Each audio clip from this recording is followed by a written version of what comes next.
বিটিআরসির সাথে দ্বিতীয় দফা বৈঠকেও এনইআইআর ইস্যুতে আশানুরূপ কোনো বার্তা পায়নি mobile business community Bangladesh.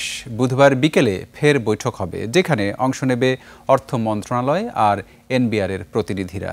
Saadat হাবিবি সেতুর রিপোর্ট।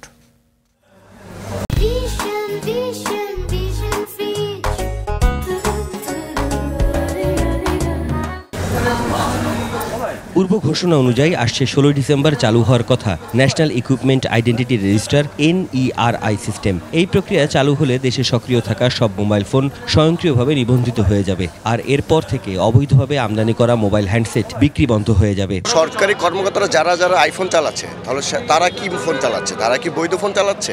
বৈধ অথরাইজ বাংলাদেশে তো কোনো আইফোনের অথরাইজ নাই।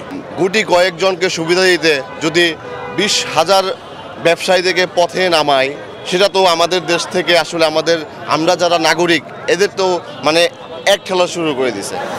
এনইআরআই ব্যবস্থার সংস্কার নিয়ে গেল রোববার ব্যবসায়ীরা বাংলাদেশ টেলিযোগাযোগ নিয়ন্ত্রণ কমিশন বিটিআরসি ঘেরাও করেন। এমন পরিস্থিতিতে মোবাইল ফোন ব্যবসায়ীদের সঙ্গে আলোচনায় বসেন বিটিআরসির কর্মকর্তারা। মঙ্গলবার দ্বিতীয় দফা বৈঠক করেন 14 সদস্যের ব্যবসায়ী প্রতিনিধি দল। কালকের দিন আমাদের লাস্ট মিটিং।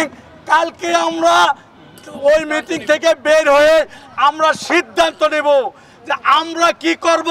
তবে গোটা বিষয় নিয়ে গণমাধ্যমের সামনে আসেনি বিটিআরসি, আর জাতীয় রাজস্ব বোর্ড এনবিআর বলছে এই ইস্যুতে সিদ্ধান্ত সরকারের। এনবিআর যে অব্যাহতি দেওয়ার যে ক্ষমতা ছিল সেটা আমরা বাতিল করে দিয়েছি। আইন পার্লামেন্টের, অর্থাৎ পার্লামেন্ট তো নাই, অর্ডিন্যান্স করে আমরা বাতিল করেছি। এখন এটা সরকার জনস্বার্থ যদি প্রয়োজন মনে করে তাও এটা দিতে পারবে অল্প সময়ের জন্য, নেক্সট পার্লামেন্ট বসা পর্যন্ত। নেক্সট পার্লামেন্ট বসে এটাতে সিদ্ধান্ত নেবে কি করবে। ব্যবসায়ীরা বলছেন, হঠাৎ এনইআরআই বাস্তবায়নের ঘোষণায় দেশের প্রায় 25,000 ব্যবসা প্রতিষ্ঠান এবং এর সাথে জড়িত 20 লাখেরও বেশি মানুষের জীবিকা হুমকির মুখে পড়বে।